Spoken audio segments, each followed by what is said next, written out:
Greetings and salutations to you all once again. It is me, the Ravenous Spectre, and I actually kind of want to give my thoughts today on a little RPG that's going to be coming out the end of next month. Yeah, I just had to check the date there to make sure it wasn't March already. And you guys have heard me talk about it before. I actually thought it was supposed to be out this week, but it wasn't. And that is Alliance Alive coming to the 3DS. They put a demo out on the eShop, and yeah, it was really good. It really, really was. I mean, all the footage and things that I've been seeing from the Japanese version of the game and seeing the different trailers and things like that really intrigued me into it. So I thought to myself, well, I'll go ahead and give it a shot with the demo.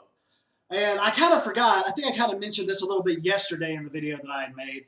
I kind of forgot the fact that I had to create a new Nintendo ID for my 3DS because for some freaking reason, Nintendo hasn't updated the 3DS and the Switch already to be compatible with. Well, I really don't know why it is like that. I mean, it says on the 3DS that that you have to be hooked up with the Wii U. You have to have the same ID with the Wii U to connect with the 3DS or something like that. And I haven't played my Wii U in forever, so now the Switch is the main one, you know, that everybody has their eyes on now. So why is it that it seems like the 3DS and the Switch aren't connecting with the same ID? You know, kind of like what Sony does with the Vita and the PS4, for example. I don't get it. I don't understand that. So I said, the hell with it. I'm going to go ahead and make a new ID. So I went ahead and did that so I could actually access the eShop to get the demo. And yeah, I played it, and it was really good. It's not really that long, which in a way, I mean, I know it's a JRPG, but it was kind of surprising to me, because I figured it would have been a little bit longer than what it was, considering it is a JRPG. But it's actually good that it wasn't, because it's like it's giving you that taste, but it's not putting you so far into it to the point to where you're like, well, I got to go back through this part again when I get the game, you know, that kind of thing, which definitely is good. I think maybe the length of it was just about right, I believe. But anyways, to make a long story short, I really don't want to spoil anything for the demo or anything like that. But you basically start out in this village. Wow, who would have ever guessed that? You start out in this village, and it's like constantly raining in this land. It's always raining all the time, and you don't really know why. There's this thing that's going on between humans and beast folk and demons and things like that. I believe actually the beast folk rule over the demons, and there's like this dividing barrier or something that's between them and the humans. And obviously you don't have random battles in the game. You can actually see the enemies pop up, and you can run into them and get into battles and stuff like that. But from what I've heard, this kind of actually has to do with the Legend of Legacy game in a way. It's like this was the game that they wanted to make, but they didn't.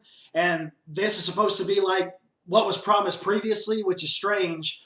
I haven't really played much of Legend of Legacy. But some people like it, some people hate it, some people think it's really grind heavy, which is something that they apparently aren't going for in this game. And there's finally an open world that you can go out in and explore as well, you know, like as usual, like a JRPG.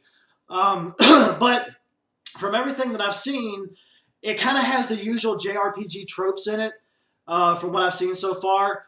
But you start out as playing as this girl and this guy, and apparently they're siblings. And they had to go and take this letter or something to this other guy at the other end of the, you know, like a little ways out into the world map.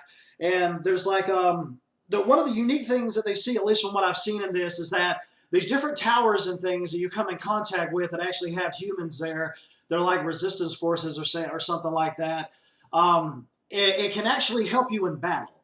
And it's like, it shows it down on the lower screen that they've gotten in contact with you, and certain things, I guess certain towers will aid you in battle, which one of the things that was kind of strange was that, I guess what I read is if you ended up coming in contact with the enemy first, that it would kind of give you its stats to let you know what it was weak to or what it's strong to and stuff like that.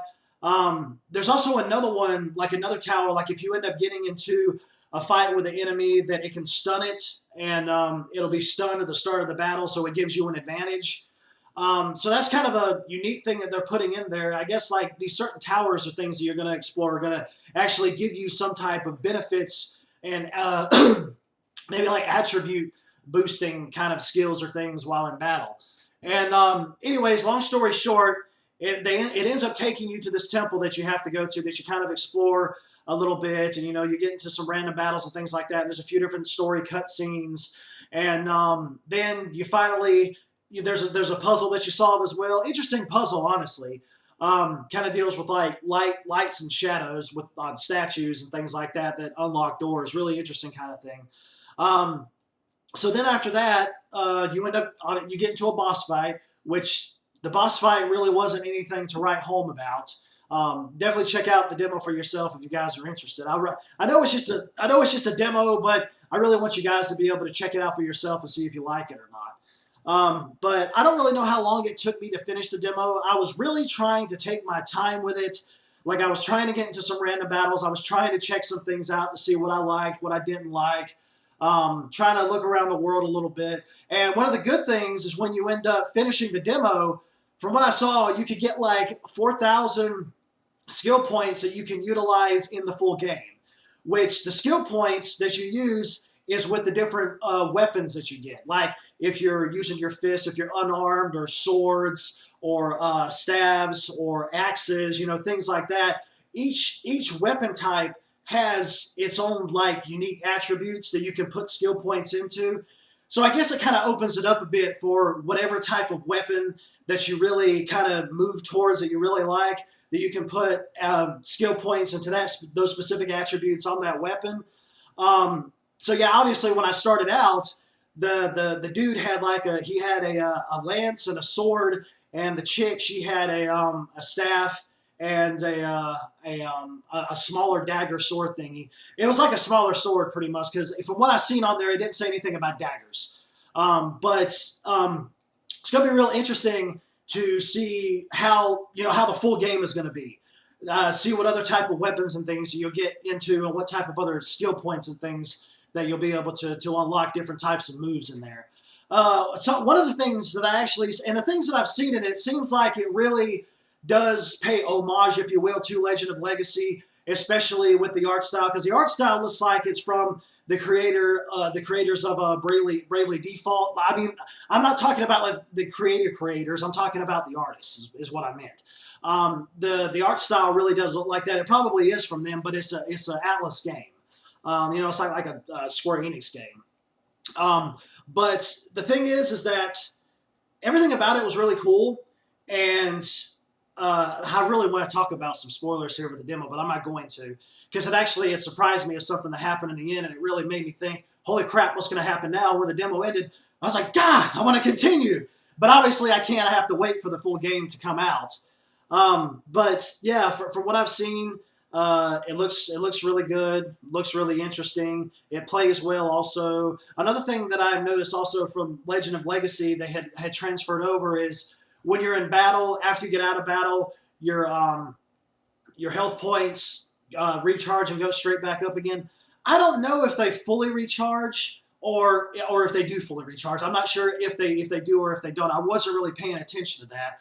There was one time where I had died, and it's like I just suddenly resurrected out of nowhere. But that was actually kind of like a story bit that happened there. It's not just like, oh, I died in a random battle, game over, start over kind of thing. It wasn't like that. But from what I noticed, it seems like there was a few HP points that was taken off compared to what my full health would have been.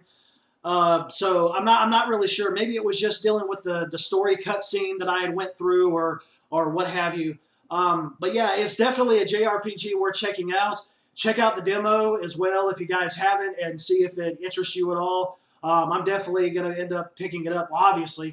I already had it pre-ordered. I thought to myself, I was like, well, considering the fact that it's going to be coming out later next month, maybe I should just go ahead and cancel it and pre-order it later. But no, I told myself, Atlas has a thing sometimes when it comes to their RPGs. Sometimes they can become rare. And I told myself, I'm not going to do it.